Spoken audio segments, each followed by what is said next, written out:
에스라서 1장 1절에서 4절 말씀을 제가 봉독해 드립니다. 에스라서 1장 1절에서 4절.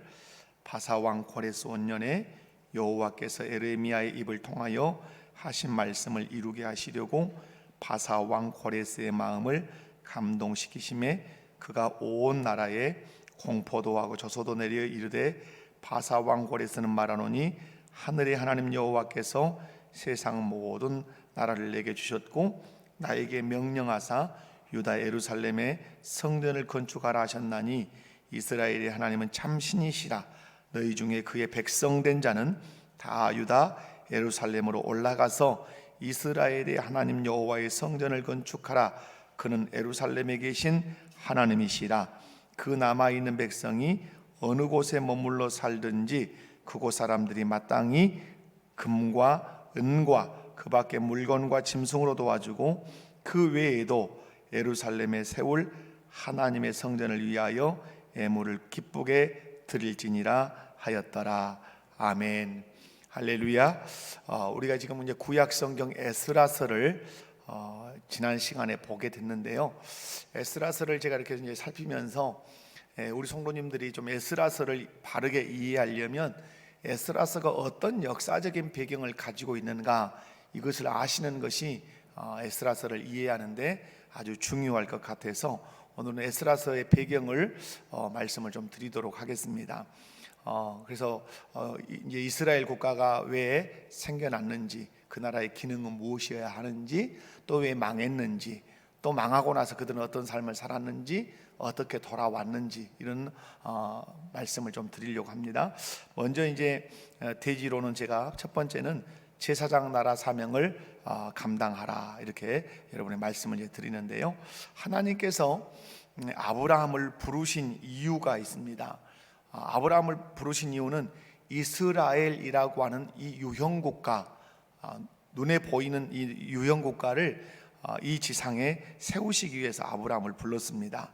이스라엘이라고 하는 이 유형국가를 이 지상에 세우시는 중요한 이유는 그 나라를 하나님이 통치하시고 또 그 나라를 통해서 온 세상을 하나님이 통치하시기 위해서 유형국가 이 이스라엘을 세우십니다. 그런데 아주 중요한 것은 유형국가 이스라엘을 세우시지만 이 나라가 갖는 특성이 있어야 합니다.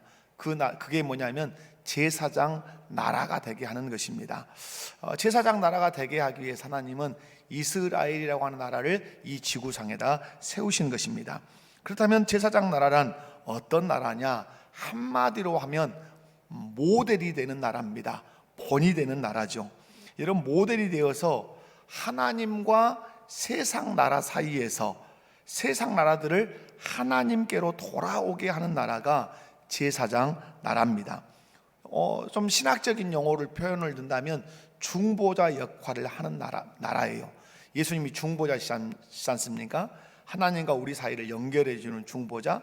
마찬가지로 이스라엘이라고 하는 그 나라가 이 중보자 역할을 하는 제사장 나라가 되도록 하기 위해서 이 지상에 이스라엘을 세우신 거죠. 그러면 어떻게 세상 나라를 하나님께로 인도하는 그런 제사장 나라가 될 수 있느냐 하는 것이죠. 여러분, 신명기 26장 16절에서 19절 말씀을 함께 우리 읽어보도록 합니다. 시작. 오늘 내 하나님 여호와께서 하라고 내게 명령하시나니 그런즉 너는 마음을 다하고 뜻을 다하여 지켜 행하라. 내가 오늘 여호와의 내 하나님으로 인정하고 또 그 도를 행하고 그 규례와 명령과 법도를 지키며 그의 소리를 들으리라 화근하였고 내게 말씀하신 대로 오늘 너를 그의 보배로운 백성이 되게 하시고 그의 모든 명령을 지키라 화근하였느니라. 그런즉 여호와께서 너를 그 지으신 모든 민족 위에 뛰어나게 하사 찬송과 명예와 영광을 삼으시고 그가 말씀하신 대로 너를 내 하나님 여호와의 성민이 되게 하시리라. 아멘. 어떻게 하면 제사장 나라가 되느냐? 이 신명기 말씀은 아주 중요합니다. 어떻게 하면 제사장 나라가 되느냐? 하나님을 왕으로 모시고 하나님이 주신 그 율법, 규례, 명령, 법도를 지킬 때 하나님이 주시는 복을 받아 누리는 제사장 나라, 모델이 되는 나라가 되게 하겠다고 하나님이 약속합니다. 이런 복을 받는 모습이 뭐냐? 신명기 28장의 복입니다. 여러분, 신명기 28장에 모든 나라 위에 뛰어나게 할 거다. 들어가도 복을 받고 나와도 복을 받고 떡방죽거리지 마르지 않을 것이고 황충과 이런 것들이 없을 거다. 신명기 28장 이 복이 언제 임하는가? 하나님을 왕으로 삼고 그분이 주신 율법을, 교례와 법도와 명령을 다 지켜 행하면 이 신명기 28장의 복이 임할 뿐만 아니라 모든 민족에게 뛰어나게 하셔서 찬송과 명예와 영광이 되게 하겠다, 이렇게 말씀을 하십니다. 여러분, 신명기 28장 1절을 한번 읽어보겠습니다. 신명기 28장 1절 시작. 내가 내 하나님 여호와의 말씀을 삼가 듣고 내가 오늘 내게 명령하는 그의 명령을 지켜 행하면 내 하나님 여호와께서 너를 세계 모든 민족 위에 뛰어나게 하실 것이라. 아멘. 신명기 28장을 그냥 읽으시면 안 되고, 이 신명기 28장의 복이 무슨 복이냐라고 할 때 제사장 나라가 될 때의 복이라는 사실을 기억하셔야 돼요. 어떤 복이에요? 제사장 나라가 되는 복. 다시 말해서 하나님을 왕으로 온전히 모시고 그분이 주신 율법, 그것을 완전히 지켜서 하나님의 나라를 이룰 때, 세상 나라의 앞에서 본이 되는 제사장 나라를 이룰 때 이 복을 하나님이 주시겠다고 하시는 것이에요. 여러분, 하나님을 왕으로 모시고 하나님의 다스림을 받아서 하나님이 주신 신명기 28장의 복을 받을 때 들어가도 나가도 복을 받고 머리가 될지언정 꼬리가 되지 않고 꾸어질지언정 꾸이지 않고 모든 민족에 뛰어난 그 나라가 되면 세상 나라들이 눈에 보이겠죠. 이스라엘 나라가. 그래서 묻는 것이죠. 어떻게 그렇게 복을 받을 수 있느냐라고 묻겠죠. 그러면 이스라엘은 제사장 나라로서 대답해 주는 것입니다. 하나님을 왕으로 삼고 그분이 주신 율법을 잘 지켜 행하면 이런 복을 받을 수 있어 라고 세상 나라 앞에 대답을 하는 겁니다. 그럼 세상 나라는 다시 질문하죠. 우리도 너희처럼 하나님을 섬기고 하나님이 주신 율법을 지켜 행하면 신명기 28장의 그 복을 받을 수 있느냐라고 물으면 이스라엘 백성은 거침없이 대답하죠. 그렇다. 이 복은 외가 없이 주시는 복이다. 이렇게 해서 이방 나라들을 하나님께로 나오게 하는 것이 이스라엘의 그 제사장 나라의 사명이라는 거죠. 그런 나라의 모습을 보여준 때가 있었죠. 어느 때입니까? 누구 왕 때예요? 다윗 왕 때예요. 이스라엘 역사에서 다윗 왕 때 그 모습을 보여줬어요. 그러나 다윗 왕이 죽고 난 이후에 솔로몬 왕 이후에는 완전히 그 모습이 사라져 버렸어요. 왜냐하면 솔로몬이 타락했기 때문에 그렇습니다. 우상을 숭배하고 이방 여인들을 받아들여서 통혼 정책을 펼치고, 그래서 솔로몬의 아들 르호보암 때 남북이 분열되는 이 아픈 역사를 가지게 됐어요. 남쪽은 솔로몬의 아들 르호보암이 왕이 되고 북쪽은 솔로몬의 신하 여로보암이 왕이 됐어요. 북쪽 이스라엘은 여로보암, 그리고 지나면 아합이라고 하는 이 어마어마한 왕이 등장합니다. 아합은 국교를 바꾸는 왕입니다. 그래도 여로보암은 하나님을 섬기기도 하고 또 뭐예요? 바알도 섬기기도 하는 혼합주의적인 정책이었다면 아합은 완전히 통째로 바꾸죠. 어떤 신앙으로? 완전히 바알 신앙으로, 아세라 신앙으로 국교를 바꾼 그런 사람이에요. 이때 하나님이 선지자들을 막 보내시죠. 너희는 반드시 망할 것이다. 그죠? 그래서 언제 망해버리죠? 호세아 왕 때 망하죠. 어느 나라에 의해서? 아수르에 의해서 완전히 망합니다. 그러나 남유다도 하나님을 사랑하는 그런 왕들이 와서 하나님을 바르게 섬겨가기도 하지만, 그러나 점점 북이스라엘의 그 물들이 남유다 이 민족 안에 들어서 그들도 우상을 숭배하고 그들도 이방 여인들을 받아들여 통혼 정책을 펼칩니다. 이때 동일하게 선지자들이 나타나서 말하는데, 대표적인 선지자가 에레미야 선지자죠. 와서 말합니다. 너희 회개하지 않으면 망할 거다. 바벨론에게 망할 거다. 그리고 70년 동안 종살이 할 거다라고 계속 예언을 합니다. 여러분, 그런 의미에서 열왕기 상하는 무엇을 기록한 성경이죠? 열왕기 상하는 10명의 왕을 기록한 것이 아니라 많은 왕들의 사적을 이렇게 기록한 것이고, 특별히 열왕기 상하는 이스라엘이 왜 망했는가를 기록한 성경이에요. 그래서 열왕기 상하는 이스라엘 민족이 망한 이야기를 기록하고 있는 거예요. 왜 북이스라엘과 남유다가 망했는가? 하나님을 왕으로 섬기지 않고 우상을 섬겼기 때문에 그래요. 나아가서 하나님이 주신 국법, 그 율법을 삶의 원리로 삼고 지키지 않았기 때문에 그러죠. 이스라엘 백성들은 한마디로 하나님의 통치를, 하나님의 왕되심을 거절했기 때문에 북쪽도 망했고 남쪽도 망하게 됐어요. 그 결과 이스라엘 민족은 영적으로나 육적으로 완전히 타락해서 그 거룩성이 파괴되고, 세상 나라 앞에서 제사장 나라, 그 모델이 되는 나라의 사명을 감당하지 못하고 도리어 세상과 완전히 섞여서 뒤범벅이 돼서 망하는 그런 결과를 가지고 오게 됐죠. 이때 하나님은 이스라엘 백성들을 향해서 많은 선지자들을 보내죠. 여러분, 이사야 선지자부터 말라기 선지자까지는 다 무엇을 예언한 선지자죠? 망할 것에 대해서 예언한 선지자예요. 그리고 망하지 않기 위해서는 어떻게 해야 되는지를 예언한 선지자들이 이 이사야부터 말라기 선지자라고 보시면 돼요. 여러분, 하나님의 왕되심을 거부하고 세상과 섞여버리면 결국은 어떻게 된다는 거죠? 망하게 된다 하는 사실이죠. 여러분, 우리의 사명도 세상 사람들 앞에서 모델이 되는 것입니다. 제사장 나라 사명이 우리에게 있어요. 로마서 말씀 보면 복음의 제사장이라고 그렇게 기록하죠, 바울 사도가. 그리고 요한계시록에도 동일한 말씀을 기록하죠. 저와 여러분의 사명도 세상 사람들 앞에서 모델이 되는 것입니다. 본이 되는 것입니다. 교회의 사명도 세상 공동체 앞에서 본이 되는 것이 교회의 사명이죠. 그러기 위해서는 우리 안에 교회가 굳게 붙들어야 되는 믿음의 근간들이 있죠. 그게 뭐죠? 예수 그리스도를 왕으로 모시고 그분의 말씀을 삶의 원리로 붙들고 치열하게 사는 것이죠. 그렇게 할 때 하나님은 약속하셨습니다. 그렇게 할 때 내가 반드시 세상 사람들이 부러워할 수 있을 정도의 복을 주겠다. 그 복을 보고 세상 나라가 하나님께로 돌아오도록 그렇게 하겠다고 그렇게 말씀했어요.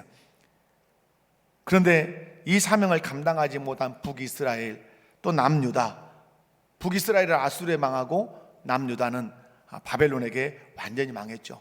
동일하게 우리에게도 적용할 수 있죠. 제사장 나라가 되게 하려고 십자가를 통해서 너희를 불렀고 교회로 세웠는데 그 사명 감당하지 못하면 어떻게 된다? 망한다. 여러분, 요한계시록의 7교회가 사라져버리고 없습니다. 이유가 무엇입니까? 이유는 그겁니다.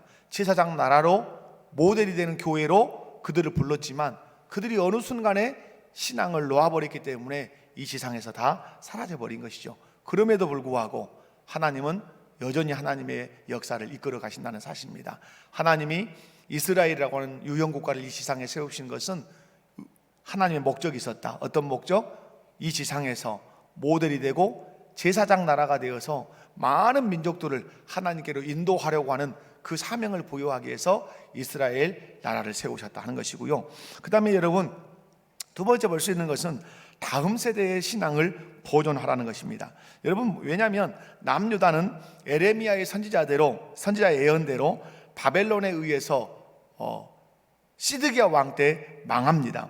그리고 바벨론에 포로로 끌려가는데 총 3차에 의해서 포로로 끌려갑니다. 1차 때 포로로 끌려간 대표 선수가 누구라 그랬죠?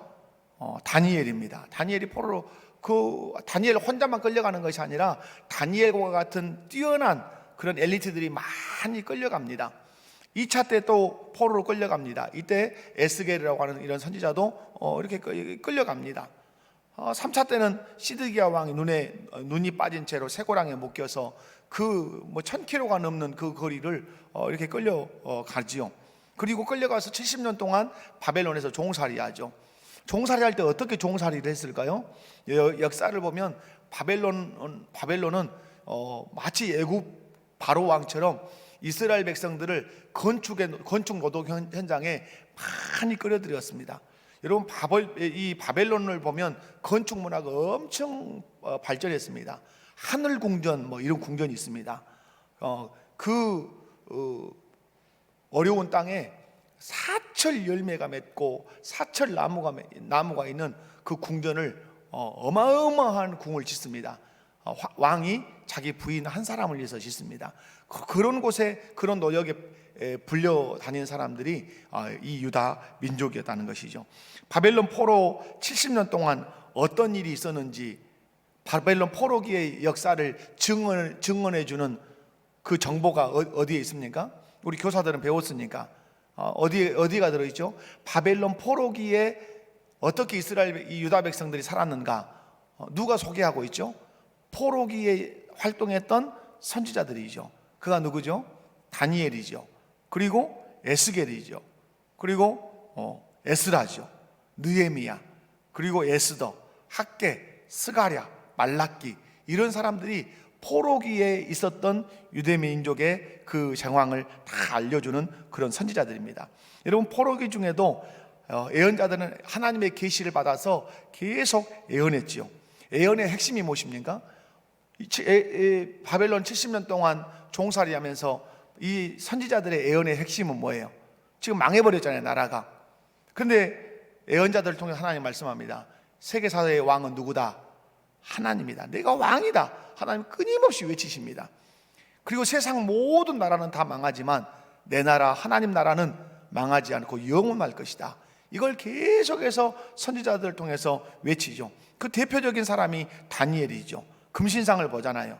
금신상, 바벨론, 메데바사, 헬라, 로마, 이런 나라들이 계속 세워지지만 하나님은 미리 말씀하죠. 나라가 세워지기 전에 말씀하죠. 어떻게 망하는지에 대해서 하나님 말씀하죠. 내가 나라를 일으켜 세우기도 하지만 내가 그 나라를 망하기도 하는 역사의 주관자. 세상 나라는 무너지지만 내 나라만 영원하고 내가 모든 나라 위에 서서 통치하는 영원한 왕이라고, 그렇게 계속해서 하나님은 예언을 하십니다. 그런 중에 여러분, 바벨론 포로 70년 기간 중에 포로로 끌려가서 죽은 사람도 있겠죠. 70년이니까 내가 70살에 끌려가면 100년을 못 살고 죽었겠죠. 60살에 끌려가면 그 안에 죽었겠죠. 여러분, 70년 기간에 끌려가서 죽은 사람도 있을 것이고, 70년 기간에 거기서 태어난 사람도 있을 것이고, 거기서 결혼한 사람들도 있겠지요. 근데 바벨론 포로기에 태어난 사람들이 있습니다. 그 중에 한 사람이 누구죠? 오늘 우리가 읽고 있는 에스라입니다. 에스라는 포로로 끌려간 사람이 아니라 바벨론 포로기 때 태어난 사람이죠. 그래서 이 에스라는 자기 민족의 땅 이스라엘을 본 적이 없습니다. 그리고 자기 선조들이 세웠던 성전을 한 번도 본 적이 없습니다. 그 성전에서 드려지는 제사를 본 적도 없고 거기서 제사를 드려본 적도 없어요. 이 에스라는 제사장 가문이잖아요. 그래도 성전에서 제사를 드려본 적이 한 번도 없어요. 그런데 이 사람이 놀라운 모습으로 오늘 등장을 해요. 포로기에 바벨론에서 태어났는데 이 사람이 신앙으로 짱짱하게 무장되어 있습니다. 그죠? 여호와를 경외하는 사람으로, 율법의 사람으로 우뚝 서 있는 것을 볼 수 있어요. 남유다 백성들은 포로로 끌려가서 고된 노동을 했습니다. 그럼에도 불구하고 어른 세대들은 신앙의 끈을 놓지 않고 다음 세대에게 쉼없이 성경을 가르치고 여호와 신앙을 가르쳤다는 사실이죠. 바벨론이라는 이국 땅에서 태어난 다음 세대들에게 열심히 여호와만이 우리가 섬겨야 할 참신이다. 그분의 말씀이 율법이다.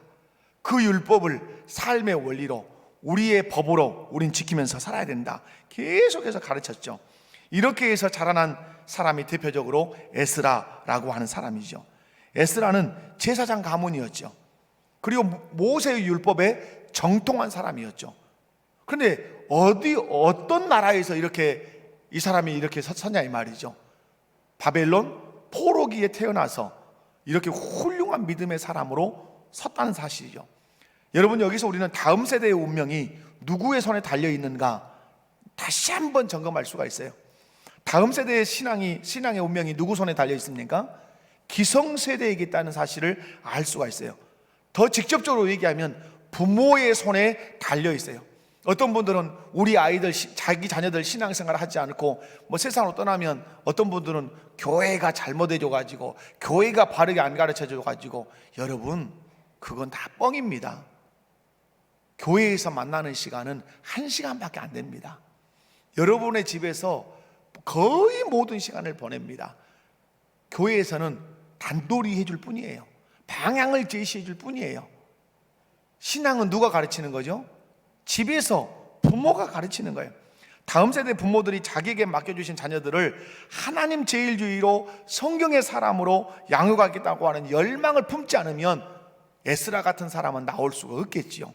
그런데 바벨론의 포로로 끌려갔음에도 불구하고 에스라의 부모나 바벨론의 포로로 끌려간 기성세대는 열망하고 있었죠.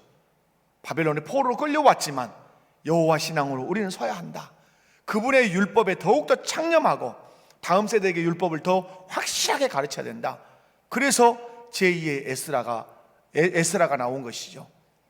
자녀들에게 하나님에 대해서 가르치고 하나님의 말씀인 성경을 가르치고 하나님의 말씀을 함께 지킬 때 아이들은 이 시대의 학사 에스라가 될 거예요. 제2의 에스라, 제3의 에스라가 여러분의 가정에서, 우리 교회에서 반드시 나올 줄로 믿습니다.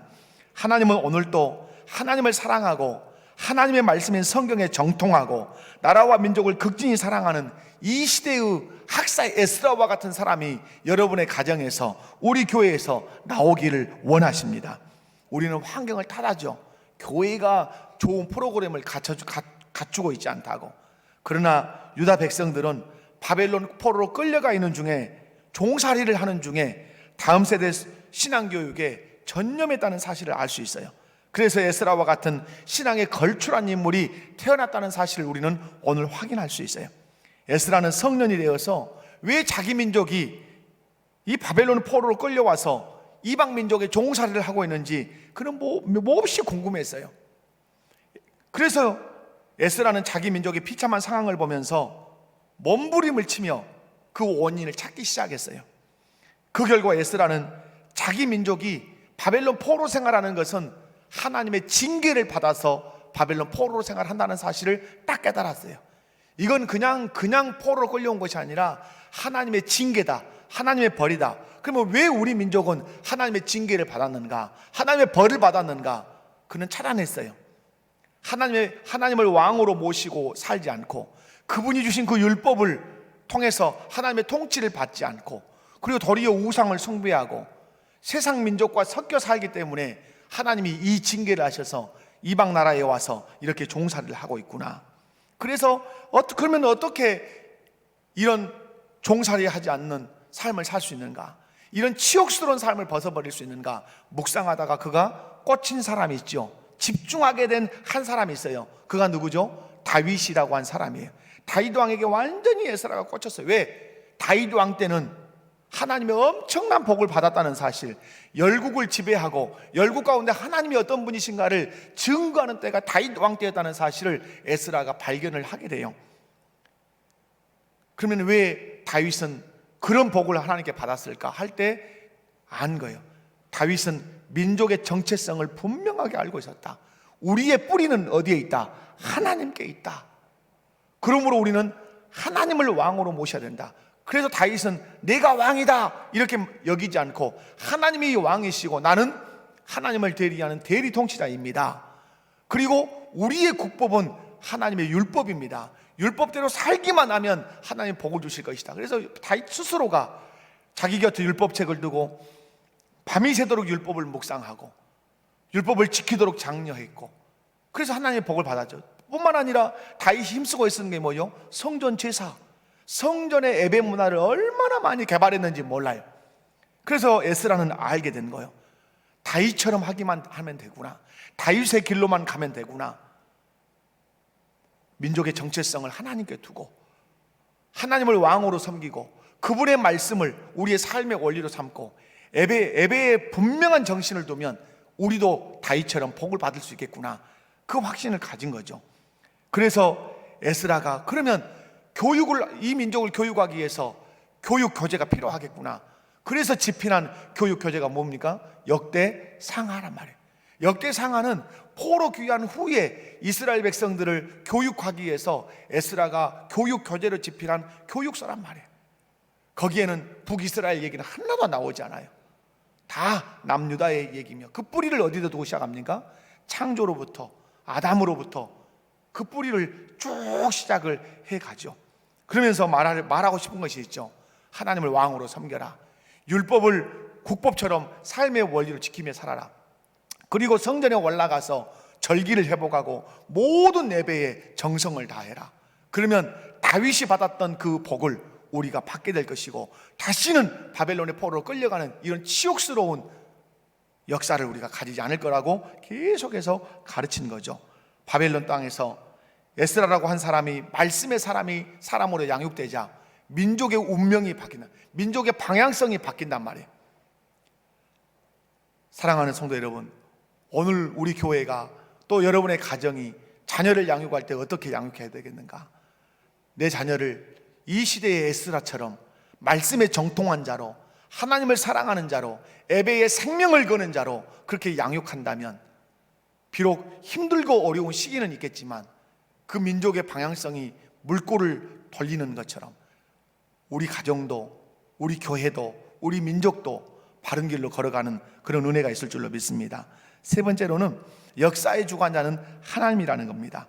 하나님은 이방 나라를 들어서 당신의 사랑하는 백성들을 징계하는 도구로 쓰기도 하지만, 또한 이방 나라를 들어서 당신의 백성들에게 자비를 베푸는 그런 은총의 도구로 사용하기도 하죠. 바벨론 왕 느부갓네살을 들어서 이스라엘 징계하는 도구로 쓰셨죠.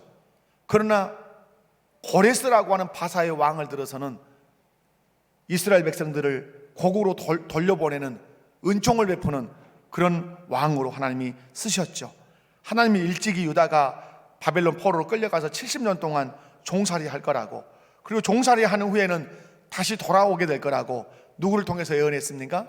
에레미야를 통해서 쉼없이 예언했어요. 에레미야는 매국노라고 그렇게 오명을 쓰면서 그런 예언을 했어요. 거기 가서 집 짓고 농사 짓고 결혼하고 거기서 평안히 사십시오. 그러니까 저 매국노 같은 놈이구나, 저놈이 바벨론의 뿌락치구나, 이렇게 오해를 받았어요. 그런데 하나님은 그런다고 그랬어요. 70년 동안 종살이 할 거니까 거기에 집 짓고 농사 짓고 결혼하면서 살다가 70년 후에 돌아오면 된다고 그랬어요. 에레미야의 예언대로 성취가 됐죠. 70년이 꽉 차니까 하나님이 고레스 왕을 들어서 바벨론을 멸망시키고 이스라엘을 이제 남유다로 돌려보냅니다.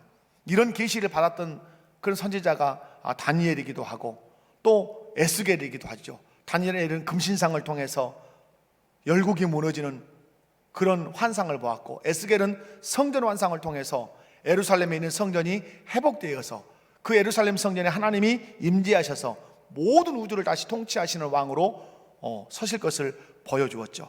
여러분, 바사왕 고레스는 칙령을 내리죠. 여러분 이제 성경을, 에스라서를 펴시면 제가 쭉쭉쭉쭉 지나가면서 설명을 하겠습니다. 여러분, 에스라서의 전체 윤곽을 한번 보도록 하겠습니다. 여러분 1장에 보면 1장 1절에서 4절을 보면 에스라가 칙령을 내리죠. 어떤 칙령이죠? 이 바사왕 고레스가 칙령을 내리는데 어디로 돌아가도록, 이제 고국 땅 예루살렘 유다로 돌아가도록 칙령을 내리죠. 이게 1장 1절에서 4절이죠. 이 칙령에 의해서 1차 포로들이 귀환을 합니다. 여러분 2장을 보시면 돌아온 사람들, 여러분 성경에 그렇게 써졌죠. 1차 포로가 귀환해요. 그 대표 선수가 누구냐면 2절에 나와요. 누구죠? 스룹바벨과 예수아입니다. 이 스룹바벨과 예수아를 중심으로 해서 1차 포로들이 이 유다로 귀환을 해요. 이때 귀환한 숫자가 4만 9천 명 정도 됩니다. 한 5만 명 됩니다. 여러분, 끌려갈 때는 한 18만 명이 끌려갑니다. 그러나 돌아올 때는 다 해서 5만 명 정도밖에 돌아오지 않습니다. 왜 그랬을까요? 뒤에 2차, 3차도 되지만 2차, 3차까지 다 포함해도 5만 명 정도밖에 되지 않습니다. 왜 18만 명 정도가 끌려갔는데 왜 5만 명 정도만 들어왔을까? 그 정도로 뿌리를 깊이 내리고 거기서 살았다는 것이죠. 돈을 엄청 벌었어요. 여러분, 유대인들은 돈 잘 벌기로 유명하잖아요. 바벨론에 종살이 하면서도 그들은 돈을 많이 벌어서 거의 뿌리를 내리고 있었어요. 그럼 못 돌아왔어요. 그래서 5만 명이 이제 돌아오는데 1차로 스룹바벨과 에스와를 중심으로 돌아와요. 그리고 여러분, 포로에서 귀환하자 그들이 제일 먼저 한 일이 뭔가 3장을 보시면 돼요. 3장을 보시면 그들이 여호와께 번제를 드렸다. 이게 무슨 절기냐면 유월절 지켰어요. 그들은 돌아와서 제일 먼저 어떤 절기를 지켰다고요? 유월절이에요. 유월절 절기가 뭡니까? 애굽에서 그들이 벗어나게 된 하나님의 은혜가 있는 절기예요. 유월절을 지켰어요. 뿐만 아니라 유월절을 지키고 나서 그들은 곧바로 착수한 일이 뭐예요? 고레스가 내린 칙령의 핵심이 뭐죠? 너희 돌아가라. 돌아가서 뭘 건축해라? 성전을 건축해라. 그래서 3장 8절부터 보면 성전을 재건하기 시작해요. 성전을 열심히 스룹바벨과 에스와를 통해서 막 성전을 재건하는데 4장에 와보면 문제가 생겨요. 4장에 보면 여러분 성경에 제목이 써졌죠. 뭐라고 써졌죠? 성전 건축을 방해하는 사람들이 생겨요. 누가 방해할까요? 사마리아 사람들이 방해합니다. 여러분, 여기서 중요한 것이 있습니다. 사마리아 사람들은 아수르에 완전히 섞여버린 사람들입니다. 완전히 그들은 이교의 물이 완전히 들어있는 사람들이에요. 그래서 하나님 나라의 정통성이 그들에게는 이제 사라져버린 거예요. 그들이 이 이스라엘 땅에 살고 있었던 거죠. 그런데 남유다 민족이 돌아와서 성전을 재건하니까 사마리아 사람들이 방해를 해요. 상당히 오랜 시간 동안 성전 재건의 작업이 멈춰섭니다. 이때 하나님께서 누구를 보내죠? 선지자들을 보내요. 5장을 보시면 성전 재건이 시작돼요. 근데 5장 1절에 보면 선지자들 이렇게 나와요. 누구 선지자가 나오죠? 학개와 이또의 손자 스가랴라고 하는 선지자가 나와요. 학개 선지자와 스가랴가 등장해서 막 외치기 시작해요. 뭐하고 있냐? 성전을 건축해라. 성전을 재건해라. 그래서 학개와 스가랴 선지자가 등장하면서 막 성전 건축을 독려하고 성전 건축을 재건을 막 이렇게 독촉을 해요. 그래서 성전이 재건돼요. 이 성전 재건의 역사를 기록한 선지서가 그래서 학개 스가랴 선지서가 되는 것이에요. 그리고 성전을 다 재건한 이후에 성전을 완공을 해요. 성전을 완공하고 성전을 봉헌하는 일이 여러분 에스라서 6장에 나와요. 6장 13절 보면 여러분 성전 봉헌을 하죠. 그리고 이들이 뭘 지키죠? 유월절. 19절에 가보면 유월절을 다시 그들이 지키기 시작해요. 이 성전을 봉헌하고 유월절을 지키는 이 시점에 저 페르시아 땅에서는 어떤 일이 발생하죠? 에스더 사건이 발생해요. 에스더 사건. 여기서는 성전을 다 건축하고 봉헌하고 유월절을 지켰는데 저 바벨론 땅에서는 에스더 사건. 하만이 유대민족을 전체를 몰살시키려고 하는 그 괴계를 꾸미지만 하나님의 은혜로 도리어 하만이 죽는 역사가 발생해. 그래서 우리에게 있는 성경이 무슨 성경이죠? 에스더 성경이죠. 그러면서 이제 왕이 바뀌었잖아요. 이제 아닥사스다 왕으로 이제 바뀌었는데 그 아닥사스다 왕이 에스라에게 다시 예루살렘으로 돌아갈 그 귀환할 명령을 또 내려요. 그러면서 주는 게 뭐냐면 어디서든지 재정을 얻을 수 있는 그 재정서를 줘요. 그래서 에스라가 이제 사람들을 모아요. 2차로 고국으로 돌아갈 포로 귀환들을 모으는데 제일 먼저 찾은 사람이 누굴까요? 여러분 교사들 제일 먼저 찾은 사람이 누구예요? 에스라가 귀환할 때 막 눈을 동그랗게 뜨고 찾아요. 그런데 한 명도 처음에 못 찾아요. 그 사람이 누구예요? 레위인이에요. 레위인을 찾는데 왜 레위인을 찾겠어요? 지금 에스라는 필이 어디 꽂혀 있어요? 성전을 재건했는데 성전 제사가 온전하지 않아. 성전 제사를 어떻게 드려야 하는지를 귀환한 백성이 몰라. 그러니까 이것을 확립하기 위해서 레인을 찾는데 레인이 없는 거야. 이렇게 영적으로 혼탁해져 버린 거죠. 그래서 자꾸 찾아서 이제 그들이 에스라를 중심으로 해서 이제 바벨론에서 이제 그 유다 땅으로 돌아가죠. 돌아와서 제일 먼저 에스라가 한 일이 뭐예요? 여러분 에스라 9장을 한번 읽어볼까요? 8장에서 에스라가 이제 돌아옵니다. 백성들과 함께 돌아왔어요. 그리고 여러분 15절에 보면 에스라가 레위 사람을 찾는데 15절에 보면 한 사람도 없더라 이렇게 기록이 돼요. 그러죠? 그리고 나서 이제 에스라가 돌아와서 9장에 와보면 에스라가 제일 먼저 한 게 뭐죠? 회개합니다. 하나님 앞에 크게 회개하죠. 그리고 10장에 와서 하는 일이 뭐죠? 에스라가 이방 사람을 아내로 취한 사람들, 그리고 이방의 아내 사이에서 낳은 자녀들을 추방을 시켜요. 추방을. 왜 그러는가? 민족의 정통성을 회복하기 위해서 아내를 추방시키고 자녀들을 추방시켜요. 그리고 나무 강단을 만들어 놓고 수문 앞에 수없는 유대 민족을 모아놓고 율법책을 펼치면서 율법을 가르쳐요. 그것은 어디에 기록되죠? 그것은 느헤미야서에 기록이 돼요. 여러분, 그래서 포로 귀한 민족을 가르치려고 집필한 교과서가 뭐라고요? 역대 상하라고 하는 성경이라고 하는 사실이에요. 그런데 그렇게 율법을 열심히 가르치고 있을 때 3차로 포로 귀환한 사람이 있어요. 그 사람이 그 유명한 느헤미야예요. 느헤미야가 3차로 포로로 귀환해서 돌아와요. 그런데 느헤미야는 와가지고 다른 일을 해요. 이스라엘이 이 남유다가 망할 때 성벽이 다 허물어져 버렸거든요. 숭숭숭숭 구멍이에요. 그래서 느헤미야가 열심히 한 일이 뭐냐면 성벽을 막 재건하는 일이에요. 왜? 외부의 적들이 침입하지 못하도록 성벽 재건을 창을 들고 횃불을 들고 밤낮으로 성전을 재건합니다. 에스라는 내치에 집중했다면 느헤미야는 외치에 철저하게 집중한 거예요. 느헤미야가 성벽을 다 재건한 이후에 에스라와 동역을 하면서 열심히 이 유다 백성에게 율법을 가르칩니다. 그 기록이 느헤미야서에 들어있는 거죠. 이때 함께 활동했던 마지막 선지자가 말라기 선지자라고 하는 사실이죠. 그러면서 기대하게 만들죠. 엘리야가 올 것이다. 그 엘리야가 신약에 누굽니까? 세례 요한이에요. 엘리야가 올 거다. 이렇게 예언을 하죠. 사랑하는 성도 여러분, 바벨론을 통해 유다를 망하게 하신 하나님, 바사왕을 통해서 바벨론을 망하게 하시고 이 바사왕 고레스를 통해서 에레미야에게 예언했던 대로 고국으로 돌아가게 하신 하나님, 그걸 통해서 하나님이 자기 자신을 소개하죠. 뭐라고 소개합니까? 나는 역사의 주관자야. 바벨론을 세웠지만 내가 바벨론 교만하고, 벨사살이 얼마나 교만했습니까? 하나님의 성전에서 가지고 온 그 기명컵으로 술 처먹다가 죽은 그 왕 아니에요? 메데메데 대계를 오바르신 그 글씨를 알지 못하니까 해석하죠. 다니엘이 뭐라고 해석합니까? 왕을 저울에 달아보니까 왕이 근수가 부족하다 하십니다. 그래 죽어버립니다. 그리고 바벨론이 바사왕 고레스에게 망하죠. 바사왕 고레스에게 자비를 베풀어서 이스라엘 백성들을 다 본국으로 귀환하게 하십니다. 근데 이 바사도 헬라에 의해서 망하죠. 그러면서 하나님이 우리에게 소개하시는 게 뭐죠? 내가 영원한 왕이야.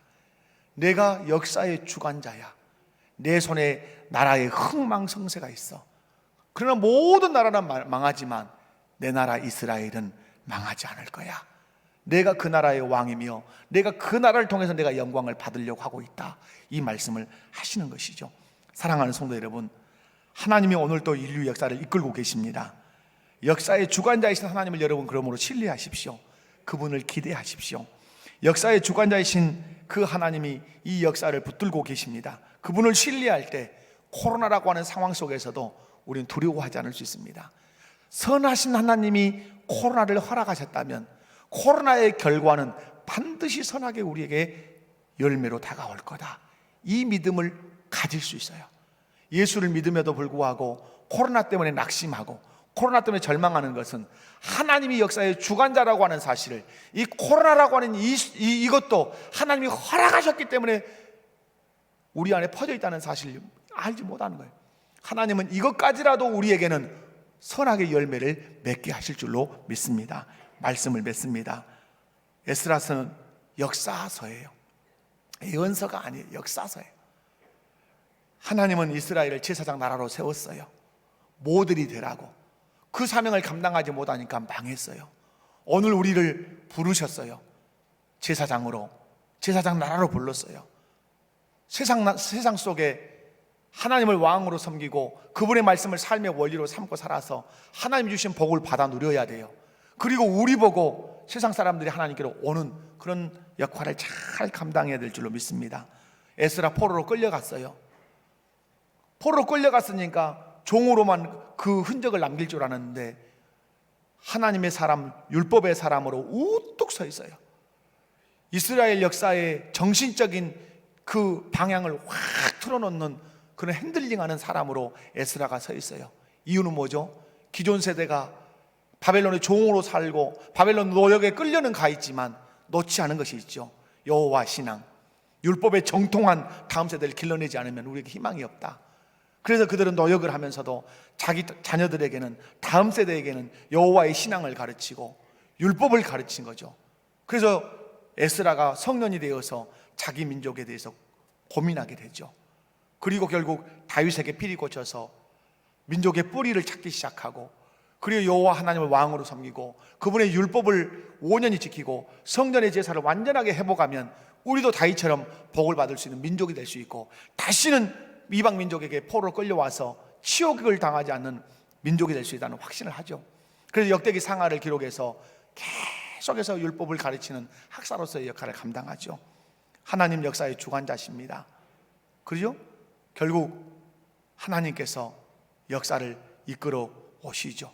이스라엘 백성들 70년 종살이 하니까 결국 고국 땅으로 돌아오게 해서 성전 재건하게 하시고 그곳에서 유월절의 제사를 드리게 하시는 하나님이십니다. 그 하나님을 여러분 기억하면서 에스라서를 묵상하는 은혜가 있기를 원합니다. 다 같이 자리에서 일어납시다. 주님 다시 오실 때까지 찬양합시다.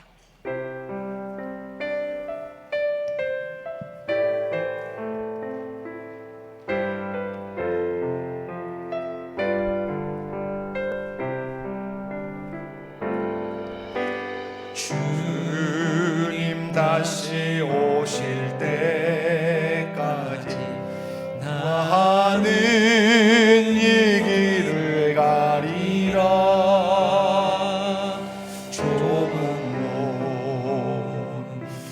좁은 길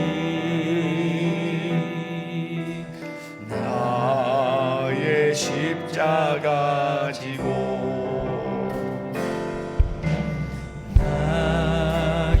가는 이 길 끝에서 나는 주님을 보리라.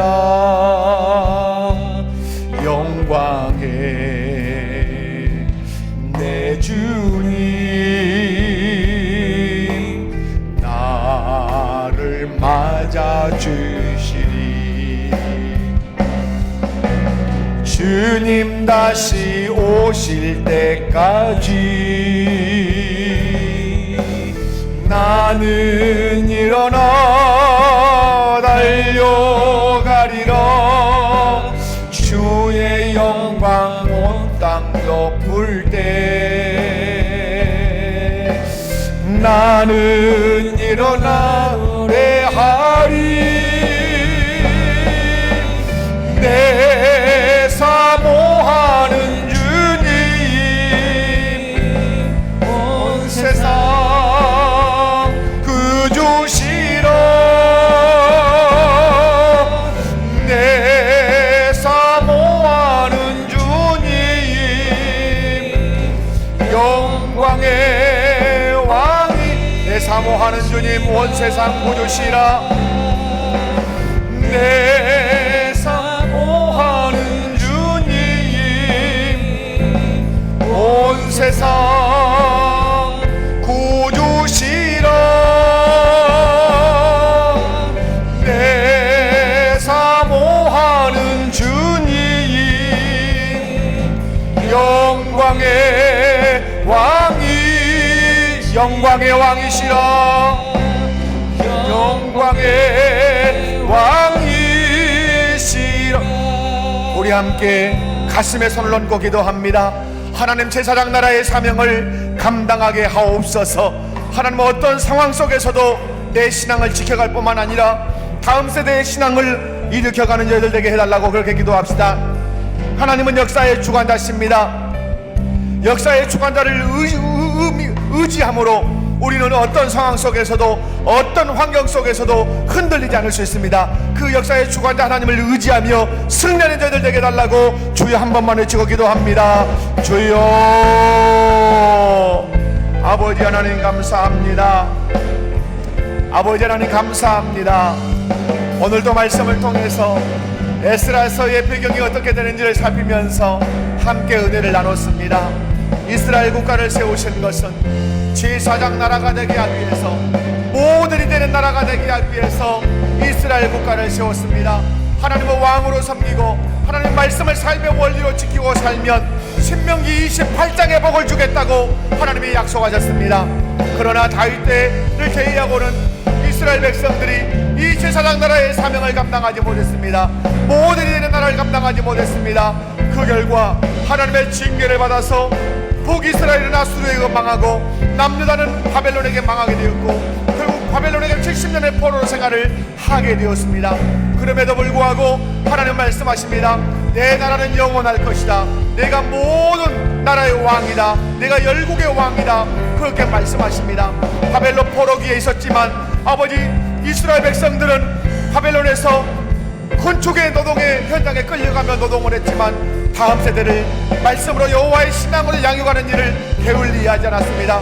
그래서 탄생한 사람이 에스라와 같은 사람입니다. 아버지 하나님, 우리 자녀들 다음 세대를 바라볼 때에 아버지 환경을 따르지 않게 하여 주시옵소서.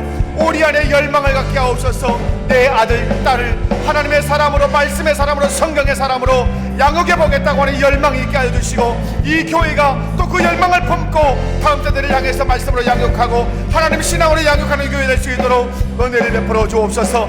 하나님은 역사의 주관자십니다. 아버지 하나님이여, 열국을 들어서 자기 백성을 징계하기도 하시지만 열국을 들어서 자비를 베풀기도 하십니다.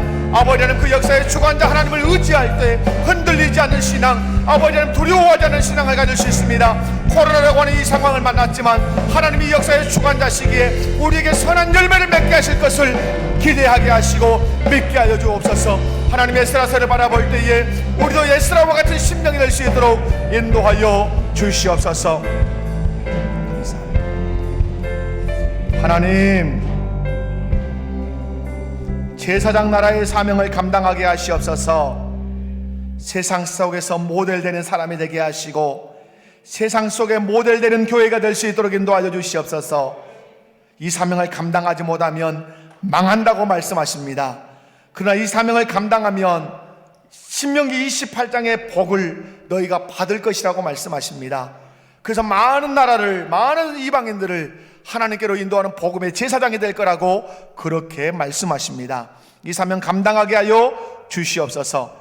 뿐만 아니라 바벨론 포로로 끌려가서 건축의 현장에 끌려가 갖은 노동을 하는 유다 백성이었지만 그들은 여호와의 신앙을, 율법을 가르치는 일을 절대 놓지 않았습니다. 자기 아들들에게 또 다음 세대에게 여호와의 신앙을 가르쳤고 율법을 가르쳐서 학사의 에스라가 탄생한 것을 볼 수 있습니다. 하나님, 오늘 우리가 무엇을 하고 있습니까? 어떤 열망을 품고 있습니까? 세상에서 물질을 많이 벌고 세상의 어떤 자리를 탐하기는 하지만 내 아들, 딸을 말씀의 사람으로, 여호와의 사람으로 기르기로 열망하는 그 열망이 우리 안에 있는가 돌아보게 하여 주시옵소서. 아버지 하나님, 우리의 믿음을 가지고 고민하고 민족의 상황을 놓고 고민하는 제2의 에스라가 탄생하게 하시고 제2의 느헤미야가 탄생할 수 있도록 은혜를 베풀어 주옵소서. 부모 세대 안에 자녀들을 향한 그 거룩한 열망이 다시 한번 생겨나게 하여 주옵소서. 말씀의 사람으로 양육하리라, 하나님의 사람으로 양육하리라. 그래서 그들이 민족을 품고 고민하게 하리라. 그런 열망을 우리 부모들에게 갖게 하여 주옵소서. 하나님은 역사의 주관자십니다. 아수르를 통해서 북이스라엘을 망하게 하시고 바벨론을 통해서 아수르를 망하게 하시고 남유다를 포로로 끌고 가서 70년 동안 종살이 시키다가 또 바벨론은 고레스 바사에 의해 망하게 하시고 그 고레스를 통해서 남유다로 그들을 돌이키셔서 성전을 재건하게 하시고 성전 제사를 회복하게 하시고 학사의 에스라를 통해서 민족들에게 율법을 선포하게 하신 이 역사의 주관자 하나님을 오늘 또 바라보게 하여 주옵소서. 환경 때문에 두려워 떨지 않게 하시고 그 환경과 역사를 주관하시는 하나님을 의지함으로 마지막 결론이 우리에게는 선한 열매로 다가올 것을 믿고 의지하게 하옵소서. 하나님을 신뢰합니다. 영광 받으시옵소서. 예수님의 이름으로 기도하옵나이다. 아멘. 주 예수 그리스도의 은혜와 하나님 아버지의 크신 사랑과 성령의 교통하심이 너희 무리와 함께 있을지어다. 아멘.